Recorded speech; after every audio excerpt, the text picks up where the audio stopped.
Hello everyone, and this is Phoenix here, and today we're going to be doing another pickup video, but yeah, as you can tell, we're not in the same room as before, because, well, that was my bedroom in the last video, and, well, my bedroom is now under renovations right now, so, yeah, it's a bit out of order, and so we're in this nice, fantastic spot called the floor.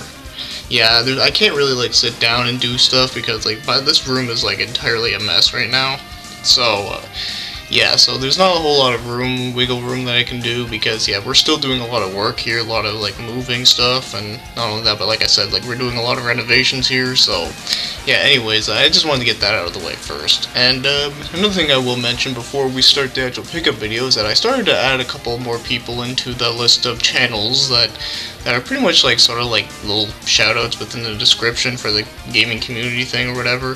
So, some of the ones that I added in there were, let me see here. There's Floops 300, Games of War, Daria Plays, PR Kid, and Majority. So yeah, like those guys are awesome. So yeah, I just wanted to just throw that out there because I don't know if anyone else like checks, like reads the description, sees like the list of channels in the description. It was a really good idea that was brought to me by Top Tier Game Reviews, so I gotta thank you for that. But so yeah, so let's get started. Alright, so the first thing we're going to talk about right here is that we're going to talk about some Vita games. I got two of them, and this one is a brand new game, like one that just got released not long ago, and that is Lost Dimensions, which is a pretty awesome game. It's a tactical action game. It's, well, tactical RPG. It's the closest thing I can think of is have you ever played Valkyrie Chronicles on the PS3? It's pretty much just like that, but it you know, has like a sort of a futuristic setting sort of thing where, you know, like yeah, see, I can't really describe this game very well, but basically, it's a pretty awesome game, although one issue I do have is that sometimes when I try and load the game, it, like, fucks up, and it'll say, like, an error, and I have to send the error, and then sometimes I have to go back in, and, yeah, it's really annoying, but, I mean, other than that, the game itself is really good. It's, I really like the story, some of the characters are pretty cool, and it's also very similar to another game that I picked up that is also for the Vita, so I'll talk about that one. But yeah, this one is definitely really good, though. I would recommend it if you do have a Vita, though.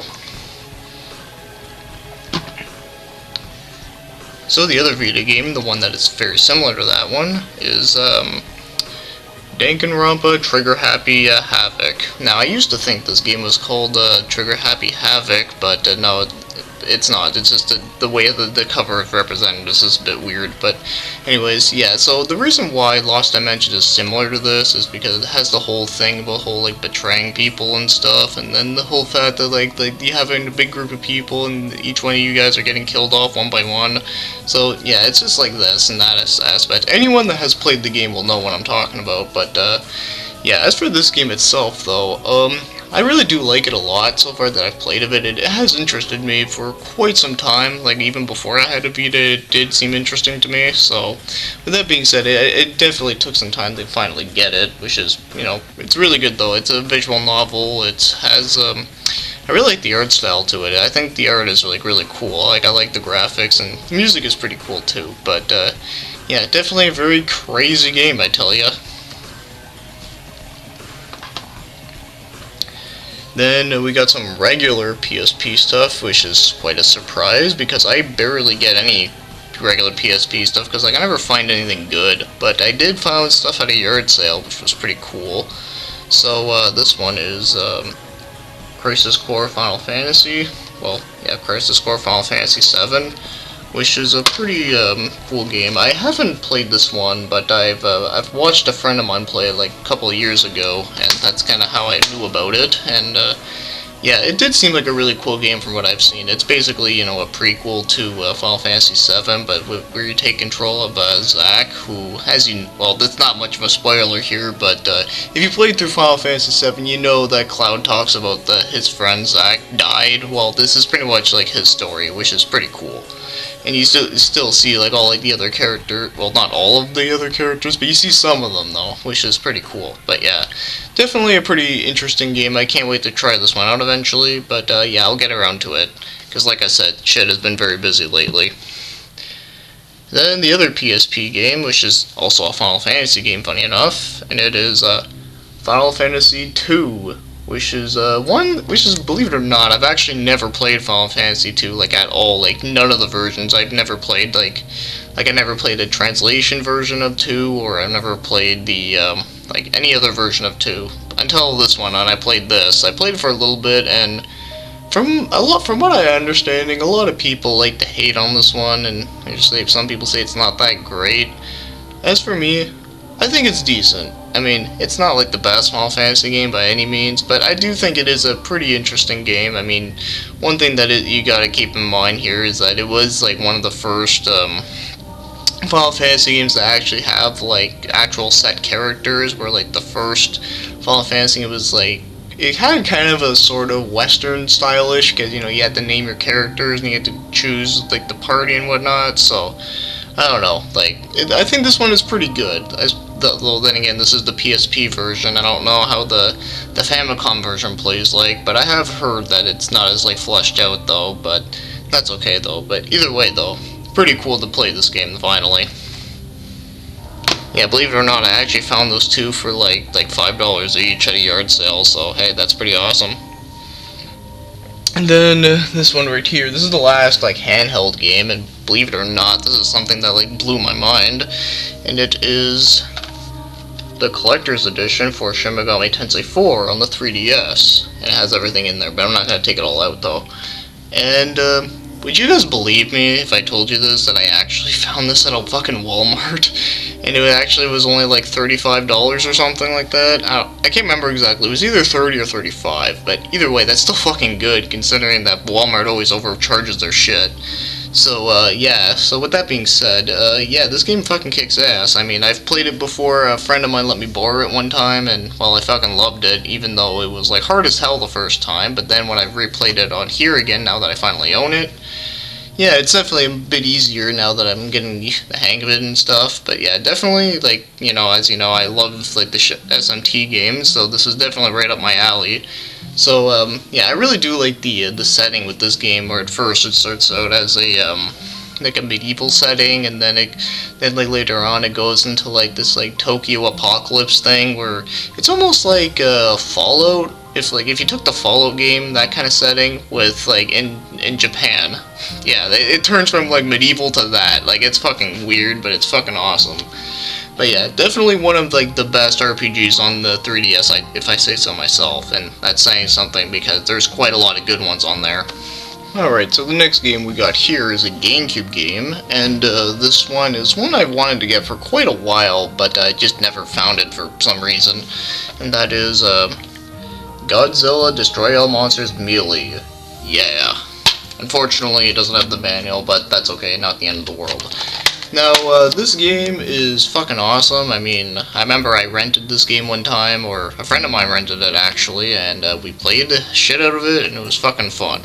Yeah, basically it's like a fighting game with all like your Godzilla monsters. As you know, I don't know if you know, but I love Godzilla. I think Godzilla is like fucking great. So, with that being said, this is definitely something that's right up my alley, and yeah, it's a fighting game, but the thing that makes this one cool is that it's all like, you're always like fighting in like the cities and stuff, and you can like destroy buildings and just blow shit up. It's fucking awesome. So yeah, with that being said, this is definitely a really great game, and I've got it for about $13, which is pretty awesome, if I say so myself. So, one other thing about it, well, not about this, but recently they actually came out with a Godzilla game on PS4, so, whenever I do get the system, I do want to check that game out. I've heard some mixed things about it, but still, like, I mean, I like Godzilla, so, that being said, that at least gets my attention, so, yeah, anyways, yeah, so I can't wait to get that. But as for this, though, definitely a really good game. If you like Godzilla and you haven't played this yet, yeah, I'd recommend you to go do that. Then we got one PS3 game, and this is one I've wanted, this is one I wanted for quite a while, but I just never got around to it. And that is Mortal Kombat vs. DC Universe, which is, yeah, as you know, it was like the really weird combination of things, and yeah, there's a lot of stickers and shit on there. It's because I believe the place that the people that owned this game before, they got it from a like a video store. It says Elmer Video right there. So Yeah, as for this game itself, it's pretty fucking awesome though. I mean, I really like it myself. I know a lot of people at the time like hated it because it was like a really dumb idea, and I will agree it is random as hell. But I kind of like it when things do that kind of shit, where it's like the things you don't expect with like a certain crossover. I mean, I personally myself I like that kind of stuff. And as for this, it plays a lot like the Mortal Kombat games, like Deception and Armageddon and all that. So if you like the way how that plays, then you'll pretty much like this one, especially if you also like DC Universe. Like I know Batman is really fun to use, and same thing with Superman, even though he's OP as hell. But you know that's kind of given. And then of course playing as Green Lantern, he plays like pretty much like Ermac, which is pretty funny. So. Yeah, definitely, it's a really good fighting game. I mean, I liked it a lot myself, and, well, yeah, it's about time I finally got it, though. But, yeah, I got this at a yard sale for, like, $5 as well, so, yeah, that's great. Yeah, this place actually does have some good yard sales, thank God, because at my old town, like, yard sales there were, like, a fucking joke. Now we're going to move into some PS2 games, and a lot of these ones I did get at yard sales, but there were two of them that I did not. But I'll get there. Like I'll talk about those ones when I say them. But this one here is Tato Legends 2, which is pretty great. It's like a compilation of bunch of games from Tato, which is awesome because you know the Tato classics. You can't really go wrong with most of them. I mean. Just from a couple of ones they have on here, like they have like Space Invaders DX, then there's Liquid Kids, Dungeon Magic, Elevator Action, Metal Black. That game's fucking cool, and Quicks. Oh, and then of course there's a is it D Darius or is it G Darius? I can't remember which one it is, but I do remember I used to play the shit out of that game on the PlayStation 1, and they have it on here, but it's the arcade version, but it's pretty much identical.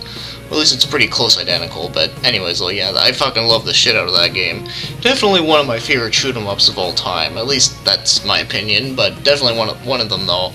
So the fact that this game does offer a lot, yeah, it's definitely awesome. I love it. And of course, I will try and get a copy of Tato Legends 1 eventually, but as for 2, definitely great. And I got this at a yard sale for like $2. It was at a different one. And this one over here, this was also at the yard sale, and that is Super Monkey Ball Adventure, which is pretty fun. It's a pretty fun game, actually. I remember I used to play the one on the GameCube. I don't remember if that one was Super Monkey Ball Adventure or if it was just Super Monkey Ball. I can't remember, but either way, though, that was the one I used to play, and it was really fun, really good time. But this one, though, I haven't really got a chance of playing this one yet, though, but if this is the one that is like the one on the GameCube, then hey, that's definitely great, because that game was definitely a lot of fun. You know, just like rolling around the ball, doing like random mini games and shit, and there's also like some racing aspects to it. Yeah, definitely some pretty amusing fun, and of course the name is just hilarious, so yeah, definitely a pretty interesting find as well. And then this one, oh god. This one has probably one of the worst box arts ever, but the game is actually quite good, and that is Super Buster Move with the ugly ass box art, which I have no idea who the fuck came up with this, but whatever they were probably on something. Same thing with the disc and manual, they're fucking ugly too. So yeah, how about we just look at the back instead? So yeah, this game, it's just like, you know, Super Buster Move, but on PS2, and it's great, you know, it's just amusing stuff, very addicting, but very hard to master. So, you know, there's not a whole lot I can say about this, but yeah, I do like this one though. This version is good. At least I liked it, but yeah, as again, this was another one I found at a yard sale, so yeah, definitely happy about that. And well, like I already said, there's not a whole lot I can say about Super Buster Move or just Bust Move in general. I mean, they're all pretty much like the same, but not really. I don't know. But they're really fun though. I'm a huge fan of that. Alright, so this PS2 game I did not get at a yard sale. I actually got this at a pawn shop around here. and it happens to be a series that I fucking love, or at least the first game anyway, because that's the only one that I've played up until this one, and that is Shadow Hearts from the New World, or also known as Shadow Hearts 3. Yeah, a lot of people told me that this game was, like, compared to, like, the other two, this one was, like, really bad, and, well, I actually don't think this game is bad at all. I mean, okay, I haven't played 2, so I don't really have an opinion on that, but I love the shit out of 1. I mean, come on, I've talked about the game quite a lot ever since I picked it up, because I just think it's fantastic, but this one, okay, it's not as good as the first one, but I definitely do think it is, you know, it is good, and one thing, and of course it's really ridiculous and fucking hilarious and shit, but one thing that did surprise me is that I find the main character, he's like a fucking little kid, and he kind of looks like, a mixture between Titus from FFX, and,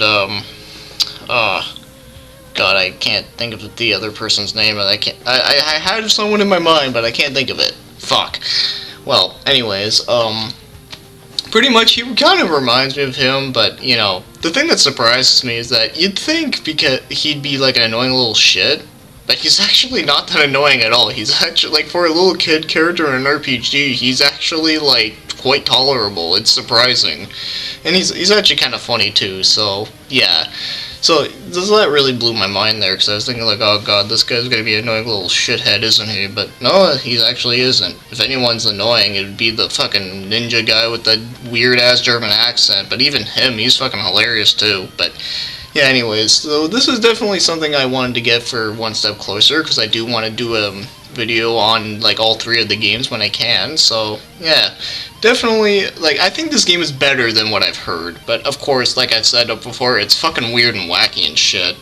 Especially compared to the other 2, or the first one, I should say. But I have heard that the second one is also pretty dark, but it also has some funny things in it, but not as the point of that one, though.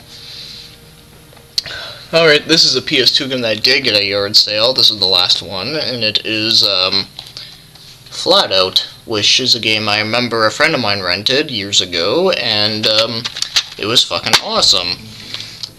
Yeah, this game was really fun. It's a racing game, but there's also like mini games in it where you can like launch your guy out of the car. Actually, you can even launch your guy out of the car in the races too, which is awesome. A lot of the cars in it were pretty awesome as well. Yeah, it's a really fun racing game. It's unfortunate they only made 2, and then they never made another one. Which it kind of sucks, because I thought this would have like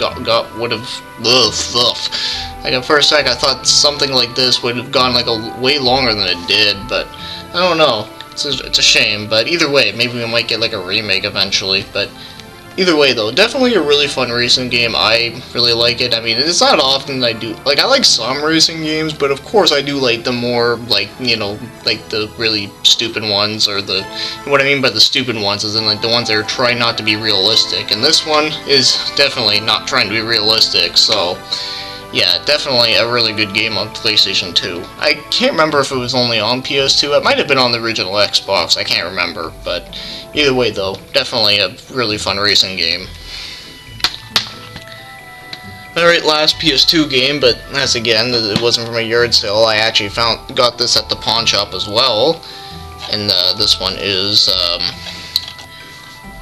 Choro Q? I have no fucking clue, but yeah, it's another racing game, and it's from Atlas, or, well, it's not made by them, it's published by them, and I heard about this game a few months ago from someone in one of the groups saying that it's like a racing / RPG, and I'm thinking, like, really? Does that actually exist? Like a racing game and RPG? Like, what the fuck, man? Well, they weren't lying, because this game is exactly that. And yeah, it's really fucked up, but it's actually a pretty good game for what I played of it. Like, basically, there's like an actual story mode, and pretty much like the cars, like they actually have like personalities and shit, and then you have to like drive around like the main town, and you have to do like missions and stuff. It's really weird, but it's actually quite good, surprisingly. And of course, like you can like create your own cars and stuff and all that good stuff. It's actually a pretty fun game. It's definitely something I don't see many people talk about, unfortunately. But I think you might actually like this if you like like I've said about Flat Out. I like the kind of like racing games that are like not trying to be realistic, and this is definitely not realistic. I mean, hey, if cars can talk to you, then I mean, wow, like you'd be on some like mad drugs there. But yeah, seriously though, like this game is it's pretty fun and really funny and really weird, but hey, who cares? It's fucking fun.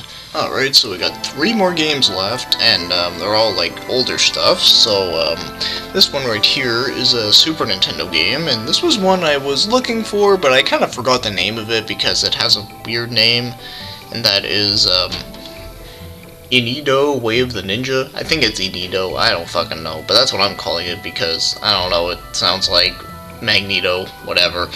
So yeah, this is an RPG that is made by Koei, believe it or not. I didn't even know they even made RPGs, which is pretty weird to think about. But yeah, this is an RPG that's very interesting. It's very unique, which is something I like about it. And that is like the reason why it's unique is because yeah, it's like a turn-based one, which is pretty good. But the thing that makes it different is that you pretty much your party members, like first you have like your main guy there, and then when you like to get party members, you have to like find like random NPCs and like you talk to them and stuff, and then once they get to know you like a bit better or whatever. Okay, this isn't like no like Persona here or anything like that, but like basically you have like conversations with them and you do all that type of stuff, and you get to know like what they're doing, and pretty much when you get to know them better, they'll pretty much join your party and they'll like fuck shit up with you. And then there are some times where sometimes you'll try and like ask people, but they're actually like they'll like betray you sometimes because they're actually like spies, which is pretty cool. It's really hard to explain this game like really well, but pretty much it is an RPG where you like you walk around and stuff, and but at the same time there's also some like strategy elements to it because you can like send spies after like other like groups of enemies. It's really weird and complicated. Like I said, I'm probably not even explaining it right at all, but all I can say is that at least give it a shot because this game is definitely interesting. It may not have like the greatest story, but I think that this is a game you will play for the gameplay more than anything. But yeah, definitely an interesting one, and I paid about $20 for it, which I think is really good, considering that one time I had seen this game, but this was before I even heard of it. They were selling it for $35, and I wasn't sure about it, because at the time I had no idea what this was, so, for all I knew, this game could have been, like, really shitty, but no, I don't think it's shitty at all. I think it is good, but like I said, it is kind of hard, and it is kind of hard to get into at times because there's a lot to go with. Like, it's pretty in-depth, but like I said, this ain't no, like, Final Fantasy or Chrono Trigger, but it is a very unique game. So yeah, that was pretty cool. Then we got one NES game here, and this is actually an unlicensed game from the infamous Color Dreams, who make very shitty games, but this one was actually not that shitty. At least I kind of like it myself, actually. And that is Captain Comic. Almost sounds like Captain Planet, but Captain Comic. But yeah, no, this game, it's a like a running gun sort of thing. Sort of like, okay, it doesn't play it does play like Contra, but not as good, obviously not nearly as good, but it's a decent game. But pretty much the one thing that is weird is that when you first start out, you don't start out with a gun, but then you walk like a couple steps and then you see like your gun right there. It's kind of weird that they do that, but other than that though, it's not a bad game actually. It is kind of fun. Now it isn't like the greatest game ever there, but it is definitely a lot better than a lot of their other games that they made, like Secret Scout. That game fucking sucks ass. And then of course there's also like Raid 2020. That game's also pretty horrible, but this game's actually pretty decent though, surprisingly. I mean, for like a Color Dreams game, it's pretty good. But one thing that is really funny about it is that a lot of the music is like classic songs done in 8-bit. So it's like sometimes you'll hear like Flight of the Bumblebee in 8-bit, which sounds pretty fucking funny. It's actually pretty awesome sounding, but yeah, it's just weird to think about that they actually have classic music. Hell, they even have that Bach composition that sounds like that a lot of people say is a Dracula theme. I'm sure you know which one I'm talking about, the one that goes like da-da-da, da-da-da-da. Like, they have that song in 8-bit in this game. It's pretty fucking weird, but it's pretty funny. But yeah, this one, I got it at the same store that I got Godzilla at, but this one was like $15, which I thought was pretty good, considering that this game I've used to see it for like $25, so hey, that's pretty good. So, but yeah, definitely a very interesting game by Color Dreams that is not shit. Actually, another one that's also really good is Crystal Mines, which I also own because that game's also, like, pretty fun. Now, there's only one more game, and this game is not really, like, the most exciting thing ever, but there is one thing that makes it exciting because it's something that I was not expecting at all, and that is Circus Caper in the box. Yeah, it's actually complete in box. Now, I know I've said, like, many times before that I'm not a huge fan of collecting complete in box, like NES or Super Nintendo games, mainly because, you know, a lot of the times the boxes are, they're in, like, really rough shape. Hell, even this one's in a bit of a rough shape, too. Especially on the bottom. Like, it feels like it's gonna, like, come apart, but, yeah, so that's one reason too. They're expensive as holy hell, especially for like some random games. Like sometimes you'll find like a game that will cost you about like, I don't know, like $10 to $15, but getting it in the box is like ridiculous. So yeah, with that being said, it's like, yeah, no, I don't feel like that. But and also at least the games have end labels. But yeah, that's for the game itself. It's like the cart is in like perfect shape. Like I swear, like these people like never touched the game itself, but they just kind of messed around with the box, and the manual's in here too. So, but yeah, this is a game I haven't actually played, but well, it also has the sleeve thing too, which is pretty great. And yeah, so yeah, Circus Caper is a game I've never actually played, but I've heard about it, and well, I've heard different things about it. I mean, I've heard some people say it was okay, some people say it's not that good, but I never heard anyone say it was like absolutely terrible or that it's absolutely amazing, but I have heard mixed things, and well, I'm not gonna say that I have low expectations, but not gonna have high expectations when I do get around to playing it. But one thing that does amuse me is the damn box art. I mean, it's just fucking hilarious looking. I mean, like, those, like, evil animals are just fucking psychotic looking. And then, of course, one other thing that's funny is, on the top here, it says, the greatest game on Earth. Yeah, the greatest game on Earth. Yeah, like, I think that you're getting way too ahead of yourselves if you're gonna put that on there, but, yeah, so it's not. I found this at a thrift store for like $2. I was like, really? So yeah, that's why I had to get it though. But normal, which is like the very rare time I'll actually get a game like this in the box if I see it randomly for like dirt cheap. Because yeah, like I said, normally they're like ridiculously expensive. So yeah, this is like one of those stupid lucky things. I think that the last time I've ever seen an NES game in the box at a thrift store was like, I was like 9 years old, and that was when I found a copy of Super Mario Bros. 2 and Kirby's Adventure, which unfortunately I don't have the boxes for those, and I have no idea where the manuals went, but I still have the games. But yeah, definitely a pretty interesting find, because, you know, it's not like I see something like this every day, especially for that cheap. So, yeah, that's pretty much everything that I got, which I'm very happy with that, as always, and it's always awesome to be getting all this stuff and playing them whenever I can, because, I've been very busy, and yada yada. But, yeah, definitely things have been very busy lately. I know I've been making quite a bit of videos lately, like I just uploaded fuck, what was it there? The Soul of the Samurai video, which I did that one pretty quickly, mainly because, well, it really didn't take much time to do. Like, it was a very short review, and then there was Nightmare Creatures, which that one I thought was pretty good. I thought I did a pretty good job with that one, and then, of course, there was the bunch of other things, and of course, I'm also working ahead of things, too, so, of course, there'll be lots of other things that you will probably see after this one. So, yeah, oh fuck, it's fucking late here, man. Like, I should have done this, like, during the day, but no, instead I chose to do it at night. But, okay, now I'm just going insane here. So, before anything else, I hope you enjoyed this video. Thank you for watching and commenting.